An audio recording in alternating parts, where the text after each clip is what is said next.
In our last session, we explored minerals, the rigid, orderly crystals that make up the solid foundation of our planet. But Earth is not a static ball of cold stone. It is dynamic. It is hot. And deep beneath our feet, under specific conditions, the Earth melts.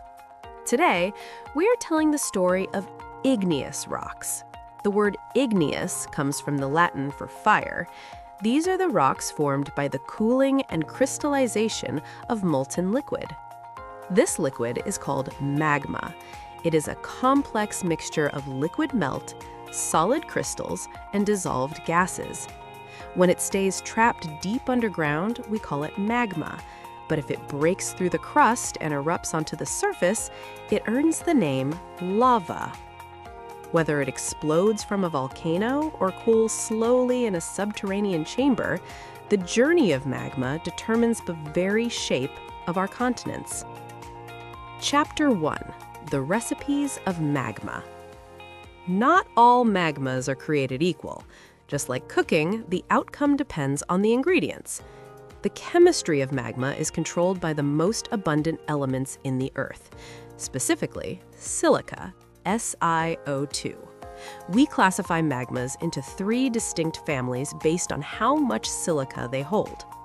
First, we have mafic or basaltic magma. This is the heavy lifter. It contains about 45 to 55% silica, but is rich in iron, magnesium, and calcium. Because of this chemistry, it is incredibly hot, between 1,000 and 1,200 degrees Celsius. At the other end of the spectrum is felsic or rhyolitic magma. It has high silica content, 65 to 75%, and is rich in potassium and sodium. It is cooler, relatively speaking, existing between 650 and 800 degrees Celsius.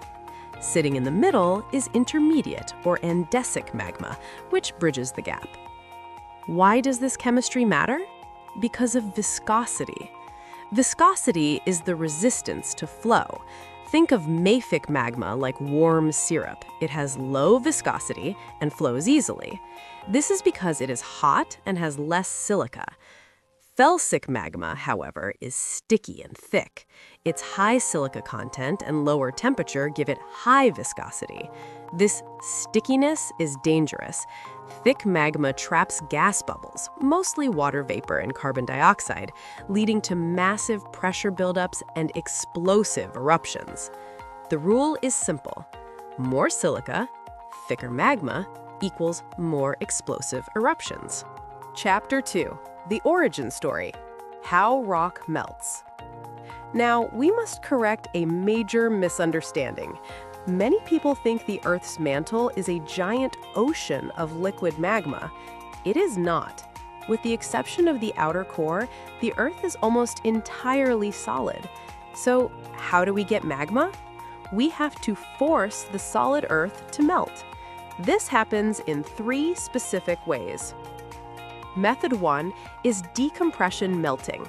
Deep underground, rocks are incredibly hot, but the immense pressure keeps them solid.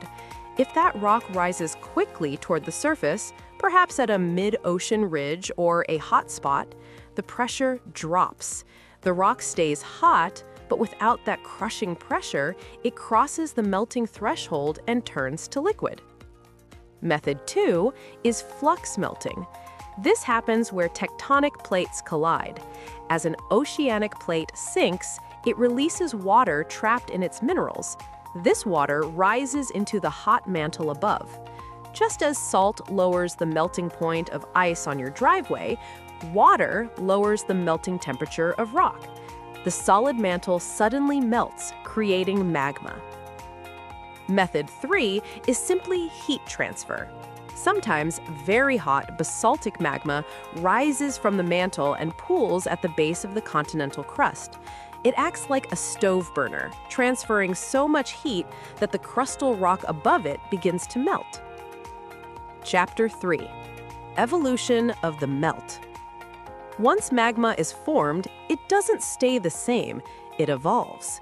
This process is called magmatic differentiation.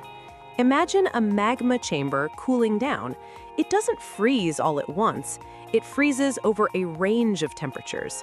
A scientist named Bowen discovered that certain minerals crystallize first. In what we call Bowen's reaction series, minerals like olivine and calcium-rich plagioclase are the first to form in the cooling melt.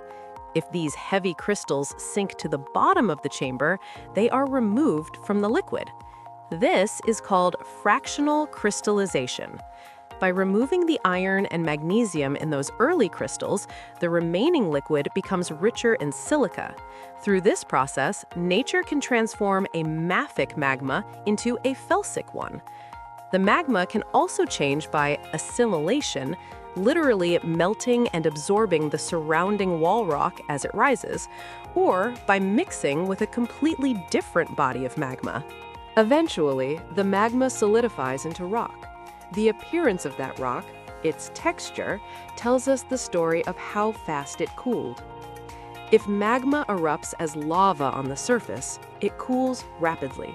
There is no time for large crystals to grow. This creates an aphanitic texture, where the crystals are too small to see with the naked eye. If the cooling is almost instant, the atoms are frozen in chaos, forming no crystals at all.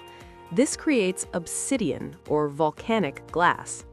Conversely, if the magma is trapped deep underground, it creates intrusive or plutonic rock.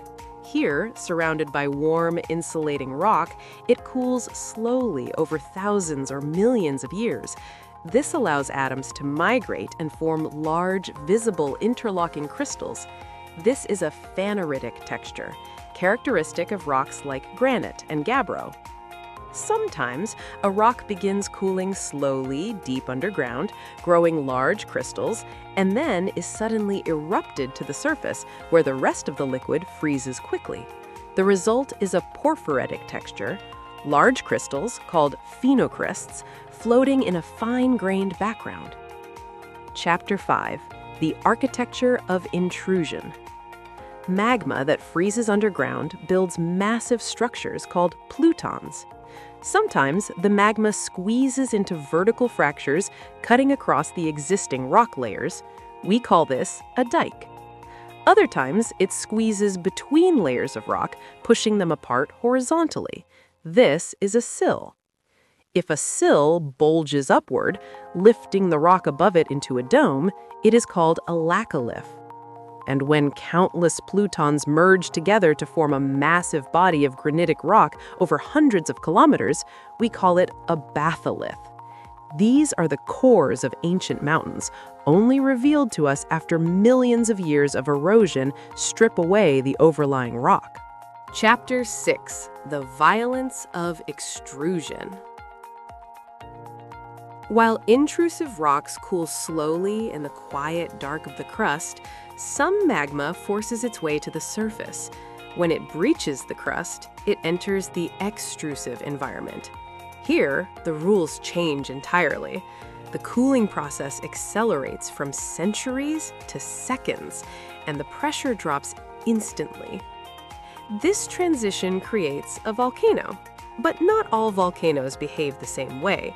The drama of the eruption depends on two invisible forces: viscosity and gas.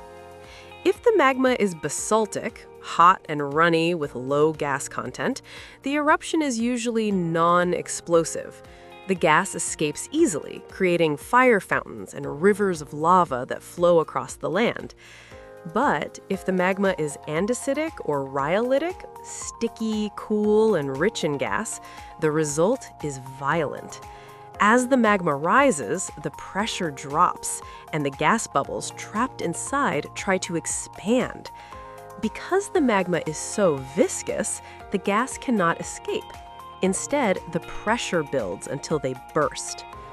This bursting shatters the magma into hot, broken fragments we call pyroclasts.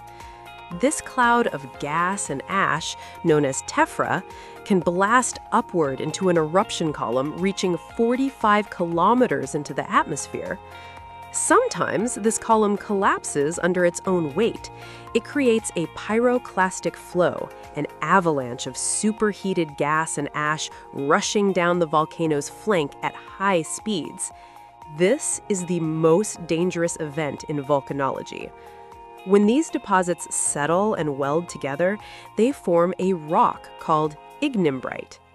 The rocks left behind by these eruptions are defined by that escaping gas.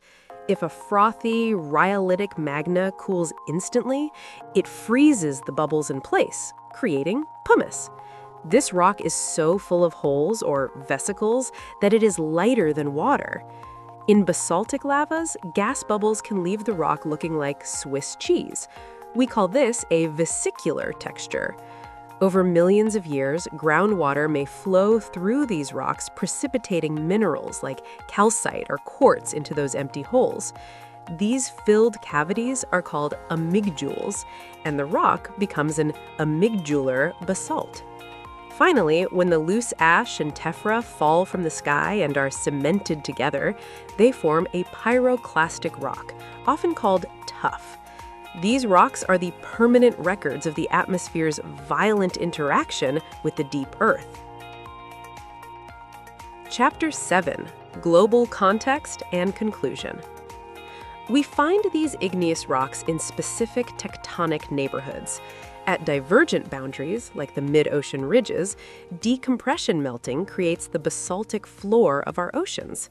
At convergent boundaries, like the Andes or the Cascades, flux melting creates explosive volcanoes and massive granite batholiths. And at hotspots, rising plumes of heat create island chains like Hawaii, or supervolcanoes like Yellowstone. From the black basalts of the ocean floor to the towering granite peaks of the continents, igneous rocks are the result of Earth's thermal engine. They are the frozen record of the fire beneath. In our next session, we will look at sediment and sedimentary rocks. Don't forget to like, share, and subscribe for more Earth science deep dives.